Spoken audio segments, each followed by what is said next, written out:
Esse terceiro fator nós devemos entender da seguinte forma: ele parece com esse primeiro, mas não é não.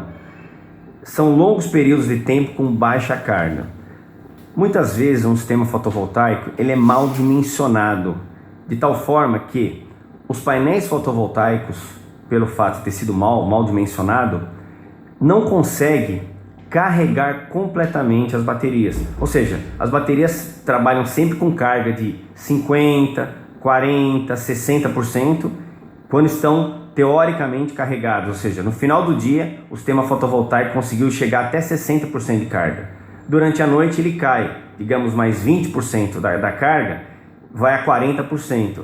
Ou seja, ele fica oscilando, a carga da bateria vai ficar oscilando entre 40% e 60%. E isso não é bom. Isso aumenta também a sulfatação na bateria e, consequentemente, diminui a vida útil da bateria. E nós temos também um outro fator que é fundamental, talvez o mais importante, associado à temperatura. Esse aqui é um dos fatores mais importantes, que é a profundidade de descarga da bateria. Nós vamos explicar um pouco à frente do que se trata a profundidade de descarga, o quanto essa bateria vai ser descarregada por ciclo. Então vamos lá, vamos entender o que é profundidade de descarga. Aliás, é importantíssimo, nós vamos utilizar esse dado aqui nos nossos projetos fotovoltaicos. Muito importante entender isso aqui.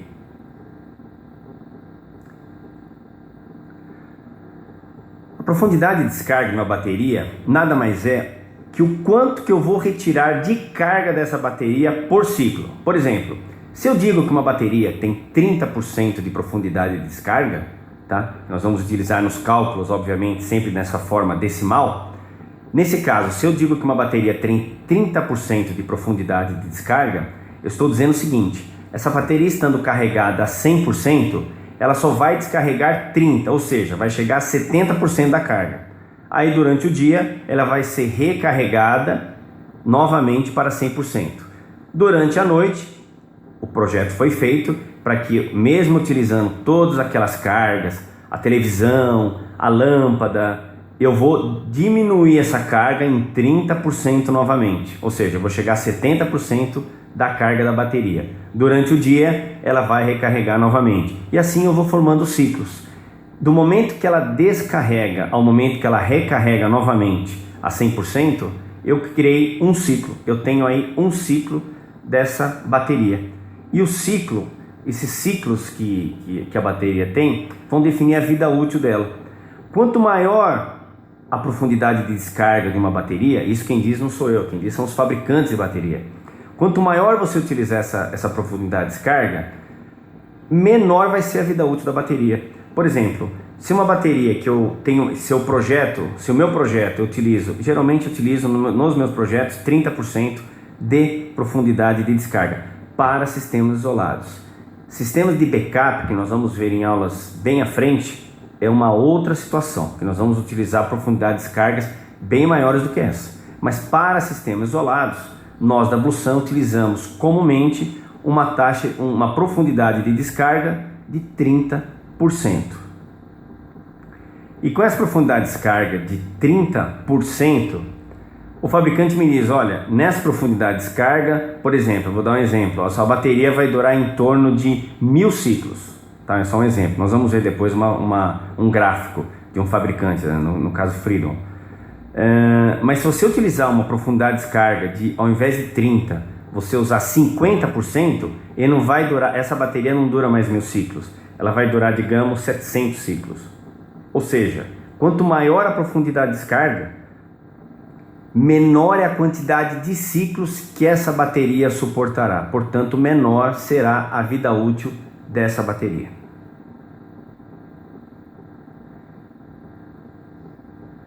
Nesse gráfico, que é uma estimativa da vida útil da bateria em função da profundidade de descarga, é um gráfico inclusive que foi enviado pela Freedom, foi feito pelos engenheiros da Freedom. Aqui dá para você entender mais ou menos como é que funciona isso. Se eu utilizar em um projeto fotovoltaico uma profundidade de descarga de 20%, que é, aliás, o que recomenda o fabricante, se eu utilizar uma profundidade de descarga de 20%, ou seja, se durante a noite, a minha bateria no começo da noite, logo que termina o dia, está a 100%. durante a noite toda, ela descarregar somente 20%, que é a profundidade de descarga, e chegar a 80%, eu vou ter praticamente 1.500, aproximadamente, obviamente, 1.500 ciclos como esse. Ou seja, se fossem dias, nesse caso aqui, seriam 1.500 dias dessa bateria.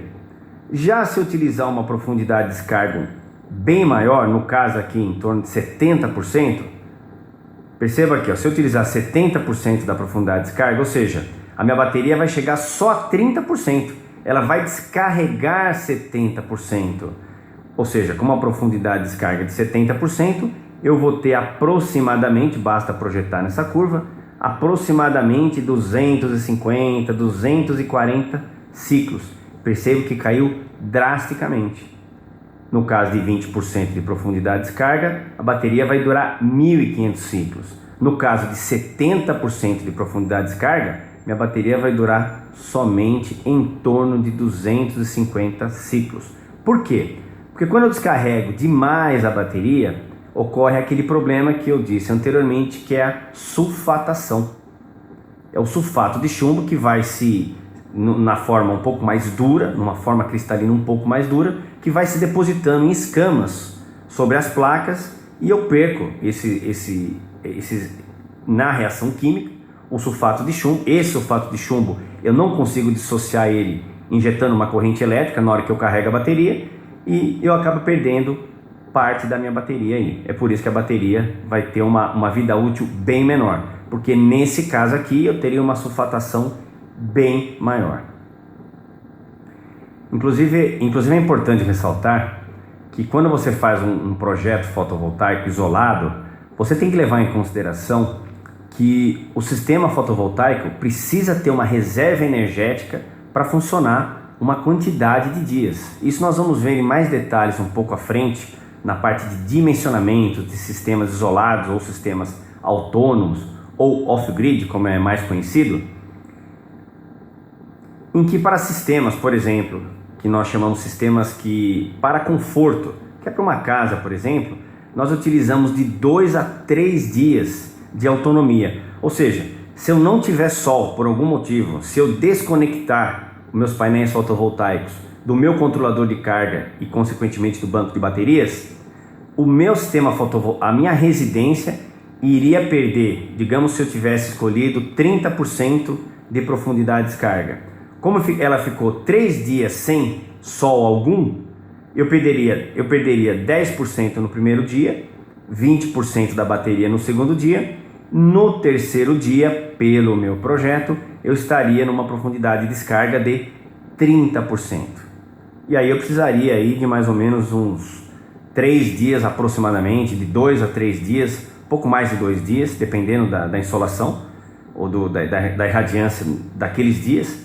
Eu precisaria de aproximadamente de 2 a 3 dias para recarregar, formando assim um ciclo. Então nem sempre o ciclo é de um dia, pode ocorrer de eu ter ciclos um pouco maiores, dependendo da condição climática.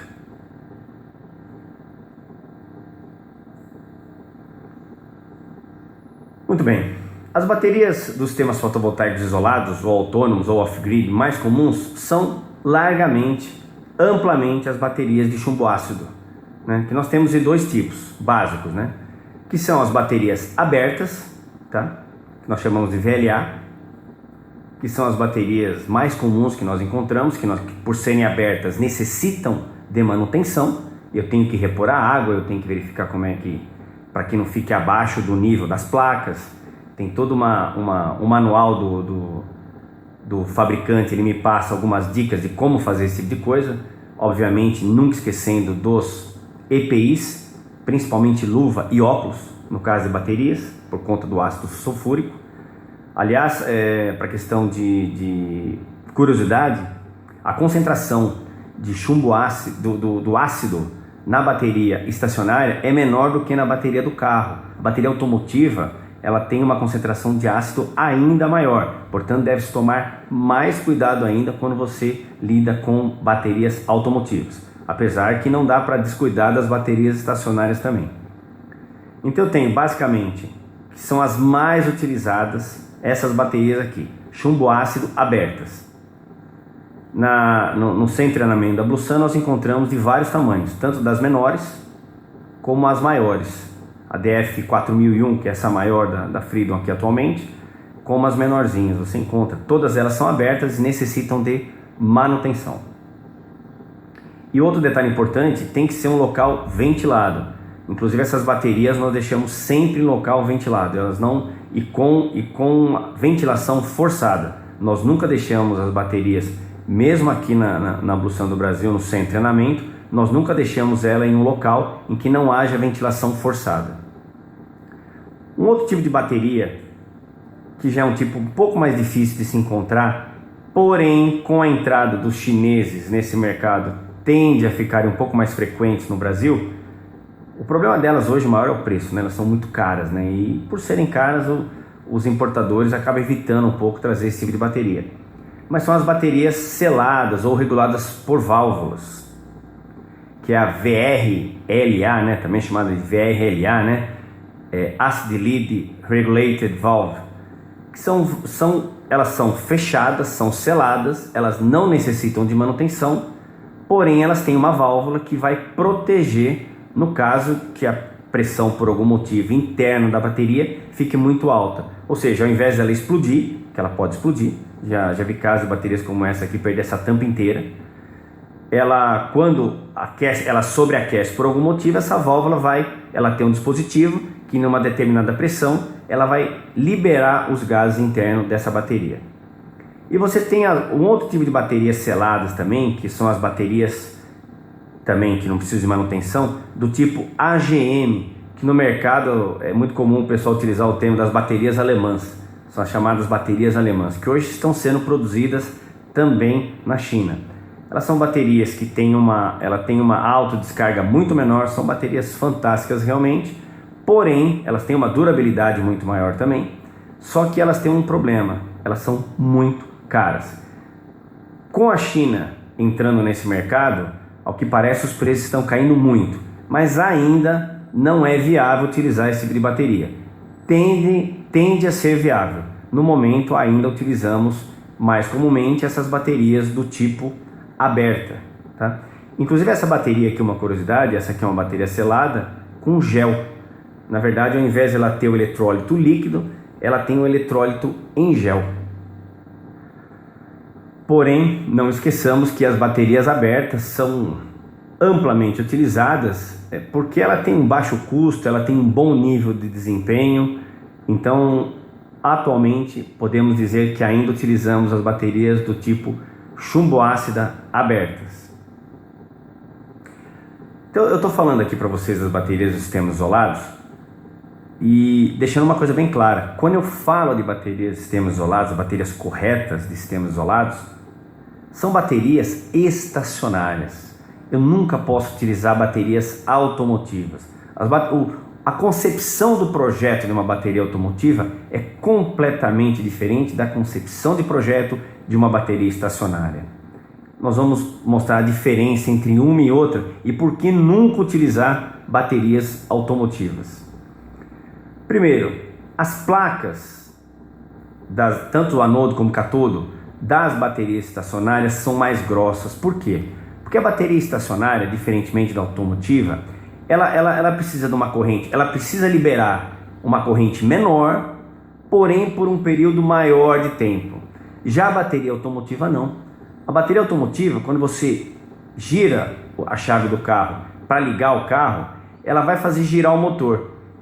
Para girar o motor de arranque do carro, a corrente que é enviada é muito alta, só que é por um curto espaço de tempo.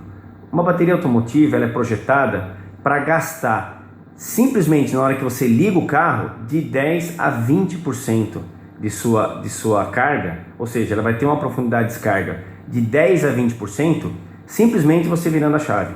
Só que é muito rápido, ela libera uma grande quantidade de energia num curto espaço de tempo. Já as baterias estacionárias não, elas não conseguem liberar toda essa energia, só que elas conseguem liberar energia por muito mais tempo, porque são placas mais grossas. Outro detalhe importante, as baterias estacionárias elas podem ser descarregadas várias vezes sem que haja danos permanentes, apesar de não ser recomendável, tá? uma bateria, mesmo estacionária, nós nunca devemos deixar ultrapassar 80% de profundidade de descarga, ou seja, ela vai chegar até 20%. Mais que isso não é indicado pelo fabricante.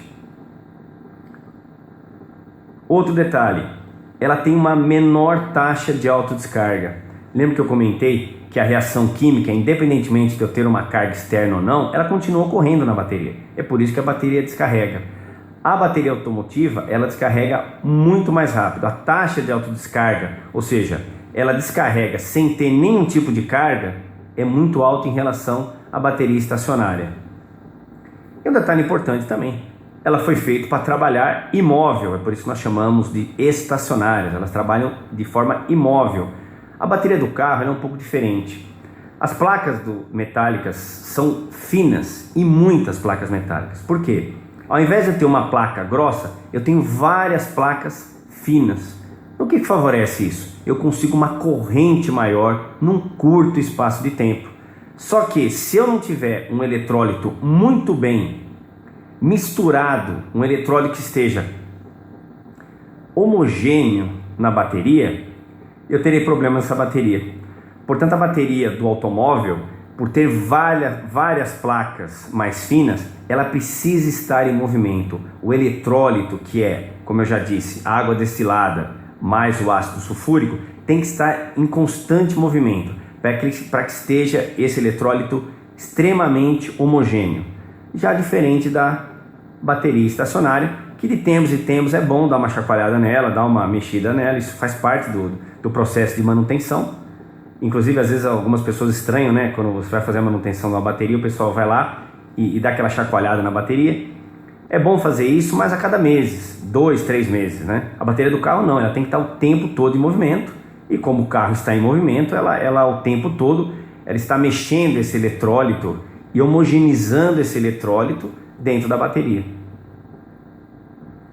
Bom, agora que nós conhecemos um pouco da teoria da bateria, vamos entender como que funciona a capacidade da bateria. Como que o fabricante nos entrega, olha, essa bateria tem determinada capacidade. É muito simples. São comuns 2 formatos que nós encontramos no mercado hoje, tá? O primeiro formato é esse aqui. Esse aqui é da Freedom também, tá? Então eu tenho modelos das baterias, aqui no caso a DF300 até a DF4001, que é a que nós mais utilizamos nos sistemas fotovoltaicos, tá? E eu tenho aqui a capacidade a 25 graus Celsius, né, 25 graus centígrados, em 3 horas, em 3 tipos de descarregamento. 10 horas, descarregando em 10 horas, descarregando em 20 horas e descarregando em 100 horas. Para sistemas fotovoltaicos, sempre vamos utilizar o parâmetro 20 horas. Sempre. Não precisa se preocupar com 10, não precisa se preocupar com 100 horas. Ou qualquer outro intervalo. Nós vamos utilizar sempre o parâmetro 20 horas, que às vezes o fabricante chama de C20. Então, quando ele falar C20, ele está falando uma taxa para descarregar em 20 horas essa bateria. E o que significa isso? Significa, por exemplo, já que nós levamos em consideração somente 20 horas, nesse caso a bateria DF1000, ela vai ter uma capacidade de 60 ampere-hora, como está aqui, ó. A DF1000 terá 60 ampere-hora. Mas isso para mim não é suficiente no projeto. Eu preciso saber qual é a corrente que essa bateria consegue liberar para manter meus eletrodomésticos numa residência ou numa clínica. Então, como eu posso saber qual é essa corrente? Eu simplesmente pego essa bateria, por exemplo, no caso da DF1000, que eu acabei de fazer o exemplo, que ela tem aqui, ó, 60, utilizamos sempre o parâmetro 20 horas, né, que é o parâmetro C20. A bateria DF1000 vai me liberar 60 ampere-horas, tá ok? O que eu faço para saber qual é a corrente que ela libera por hora? Eu simplesmente pego os 60 ampere-horas que o fabricante me passou e divido pela quantidade de horas que ela vai descarregar. 60 dividido por 20, que é o parâmetro que eu estarei utilizando sempre. 60 dividido por 20 vai me dar o que? 3 amperes por hora. Ou seja, essa bateria consegue me liberar 3 amperes por hora.